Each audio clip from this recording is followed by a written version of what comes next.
J'appelle les élites politiques du pays à adopter des positions constructives sur les questions nationales, à s'abstenir de toute polarisation et incitant à la haine, et à œuvrer à l'élaboration d'une charte nationale qui place l'intérêt supérieur du Soudan au-dessous de tout intérêt particulier ou agenda personnel.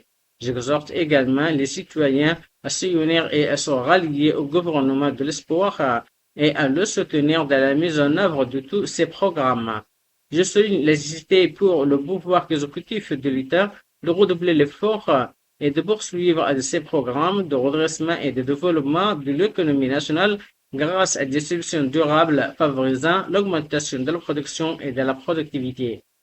Il s'agit d'une responsabilité partagée entre l'État et la société qui exige des efforts concertés pour promouvoir une culture de la production, d'autant plus que le gouvernement de l'espoir a assumé cette responsabilité dans un contexte extrêmement difficile et complexe.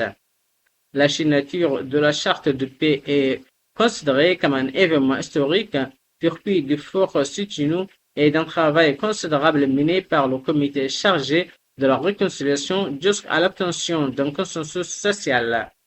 La guerre visait le tissu social des infrastructures et les ressources du pays, mais la détermination des forces armées et de leurs alliés a déjoué ce plan. J'affirme que l'ensemble du territoire soudanais sera libéré de la soulure des milices rebelles. Nous insistons sur le rejet du tribalisme et du racisme, ainsi que sur la promotion d'une culture de paix et de réconciliation entre les communautés locales. J'ai également souligné l'importance du rôle des chefs religieux qui doivent montrer l'exemple en défendant les valeurs de tolérance. Par ailleurs, j'exhorte les chefs d'entreprise à contribuer aux efforts de reconstruction et de développement et à apporter une aide aux personnes déplacées et touchées par la guerre.